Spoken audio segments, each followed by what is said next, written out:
लोकसभा चुनाव 2024 में बिहार की पूर्णिया सीट से जीत दर्ज करने के बाद पप्पू यादव ने कहा वह दिल्ली पहुंचते ही फिर से सेवा आश्रम शुरू हो जाएगा, जिसमें बिहार के लोगों के लिए इलाज के लिए रहने और खाने की व्यवस्था होगी।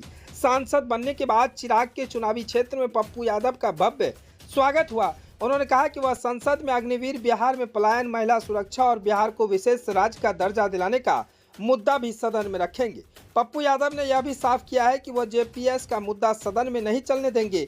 चिराग पासवान पर तंज कसते हुए पप्पू यादव ने कहा कि बिहार को बिहार फर्स्ट बना ले। नीतीश कुमार का पीएम के पैर छूना भी पप्पू को पसंद नहीं आया। उन्होंने कहा कि समान उम्र के इंसान के पैर छूने की क्या जरूरत है। पप्पू ने कहा कि चंद्रशेखर से हमारा अच्छा रिश्ता है, उनके साथ रहूंगा। चंद्रशेखर आज़ाद से हमारा व्यक्तिगत रिश्ते हैं, दलितों की आवाज़ है। चंद्रशेखर आज़ाद से हमारा भावनात्मक संबंध है, हम कांग्रेसी हैं। देखते जाइए आगे आगे क्या क्या होता है। पप्पू यादव ने कहा कि कुछ लोगों को देश के लिए लड़ना और मरना है, जिसमें से एक नाम पप्पू यादव का भी है। देश के लिए लड़ने और करने वाले राहुल गांधी, प्रियंका गांधी, अखिलेश यादव हैं, तो बिहार में पप्पू यादव है। उन्होंने कहा कि बिहार को लेकर पप्पू यादव की जो जिम्मेवारी है वो सदन में मजबूती के साथ उठेगी।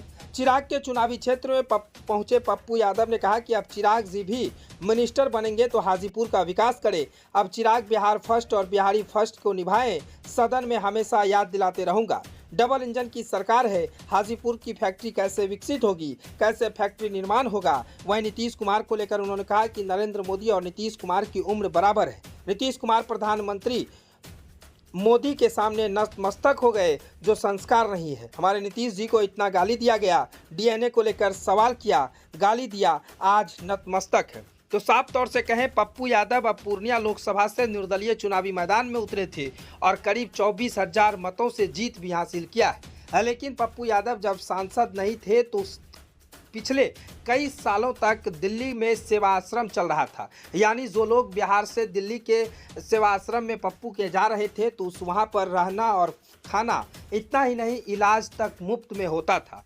फिर से अब ये चीज़ शुरुआत हो जाएगी। पप्पू यादव ने कहा है कि हम जब दिल्ली पहुंचेंगे तो ये चीज़ को फिर से शुरुआत करेंगे और बिहार के लोगों के लिए हर वो सुविधा देंगे जो हम पूर्व से देते आए हैं। यानी साफ तौर से कहें कि आप दिल्ली अगर जाते थे तो पप्पू यादव के आवास में एक बड़ा सा बोर्ड दिखता था। उस बोर्ड में लिखा रहता था सेवा आश्रम। यानी सेवा आश्रम का मतलब था कि बिहार के लोगों के लिए रहना, खाना और दवाई की भी सुविधा पप्पू यादव के तरफ से वो भी फ्री ऑफ कॉस्ट में किया जाता था। यानी पप्पू यादव बिहार के लोगों को रहना खाना फ्री में देता था। अब देखिए ना कि सिर्फ अपने लोकसभा क्षेत्र की नहीं बल्कि पूरे बिहार के लोग अगर उसके सेवा आश्रम में पहुंचते थे तो उनका भी भावनात्मक तरीके से स्वागत होता था। स्वागत भी ऐसा वैसा नहीं, जब आपके घर में गेस्ट पहुंचे तो ठीक पप्पू यादव के सेवा आश्रम में वैसा स्वागत